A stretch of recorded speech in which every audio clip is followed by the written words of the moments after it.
নমস্কার, আমি তরুণ ঘোষ। গতকাল আজ তাক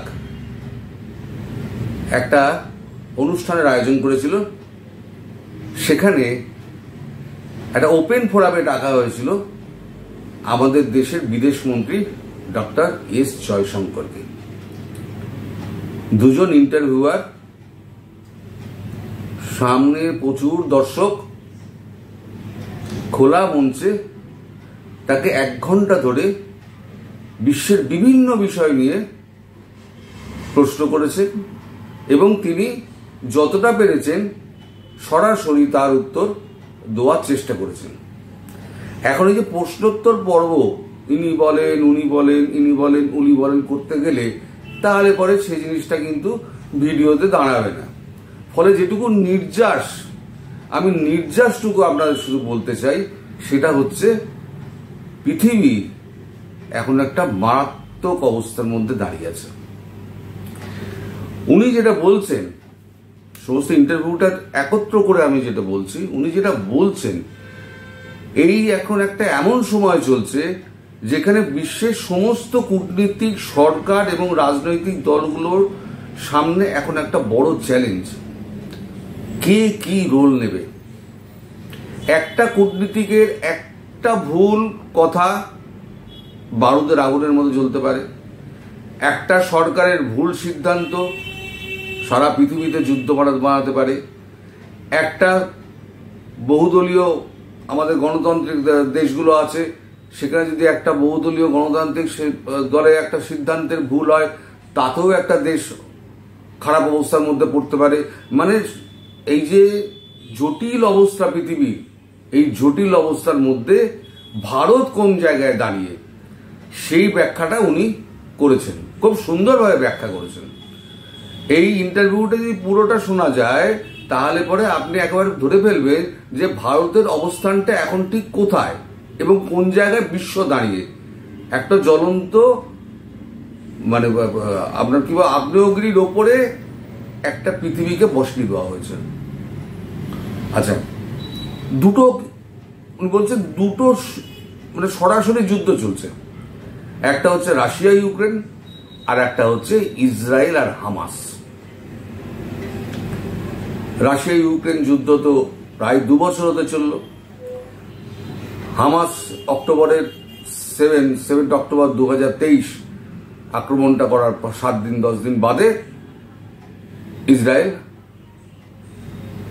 গাজায় ঢুকে তাদের মারতে আরম্ভ করলো। এখন মোটামুটি গাজার 80% ফ্ল্যাট হয়ে গেছে। এতে এবারে তেল ঢালতে নেমে পড়ল ইরান।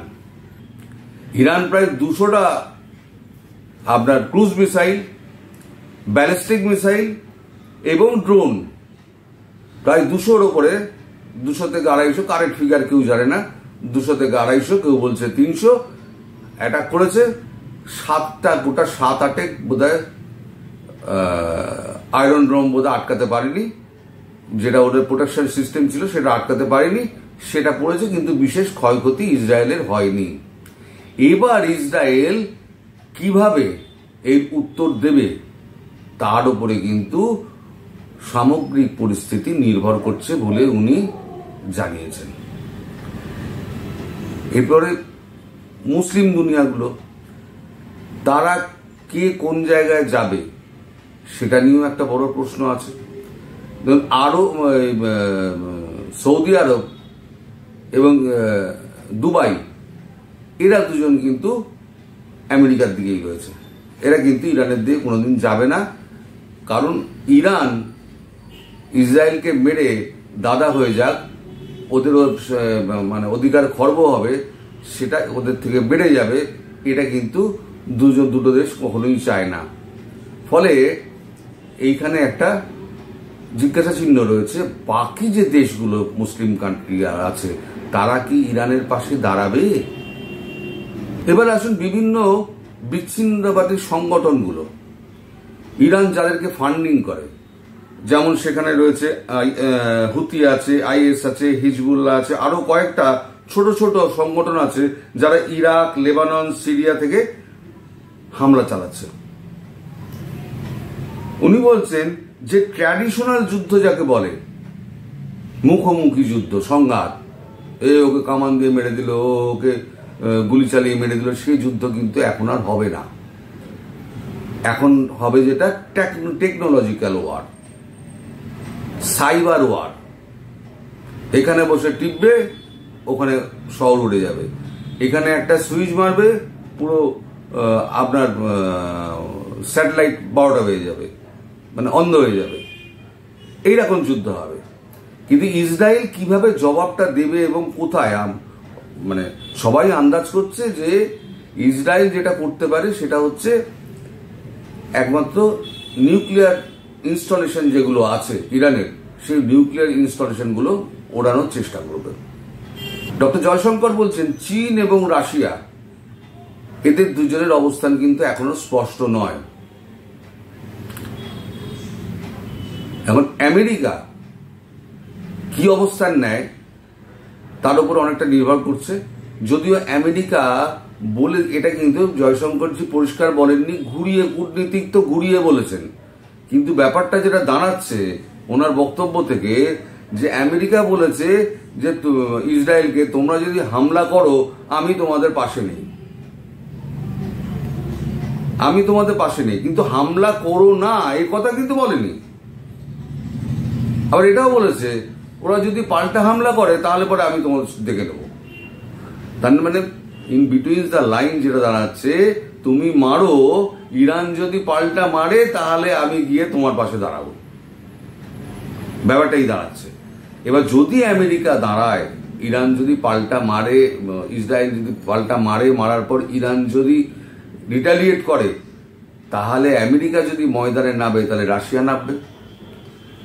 রাশিয়া নামলে চীন এবার কি করবে সেটাও একটা বড় কথা, কারণ চীন একটা ফ্রন্ট খুলে রেখে দিয়েছে হচ্ছে ফিলিপিন্সের সঙ্গে, সাউথ চায়না সিতে। ওখানে এখন একটা এমন অবস্থা চলছে, এর আগের ইন্টারভিউতে ডক্টর জয়শঙ্কর বলেছিলেন যদি কোনো ট্রিগার হ্যাপি একটা চাইনিজ সোলজার একটা ফিলিপিন্স মাছুয়ারাকে যদি একটা গুলিও করে দেয় তাহলে ভয়ানক কাণ্ড ঘটে যাবে। এই জটিল পরিস্থিতির মধ্যে এখন পৃথিবী দাঁড়িয়ে আছে। আর একবার যদি যুদ্ধ, মানে ওই গ্রেনেডের পিন খোলার মতো, উনি যেটা বলছেন গ্রেনেডের পিন খোলার মতো অবস্থা, যদি গ্রেনেডের পিনটাকেও খুলে দেয় তাহলে পরে একটা ভয়ঙ্কর পরিস্থিতির সৃষ্টি হতে পারে। বিদেশমন্ত্রী বলছেন যে এখন ইসরায়েলের যে অবস্থা, ইসরায়েল খুব সুবিধাজনক জায়গায় রয়েছে। তার কারণ এই যে হামাসকে মারতে মারতে মারতে মারতে একেবারে শেষ পর্যায়ে নিয়ে গিয়ে যে একটা পৃথিবী জুড়ে ইসরায়েলের প্রতি একটা বিরূপ মনোভাব তৈরি হয়েছিল, যেটা প্রথম দিকে ছিল না, এই ইরানের হামলার পর সেই জায়গাটা কিন্তু কাটিয়ে ইসরায়েল বেরিয়ে এসছে।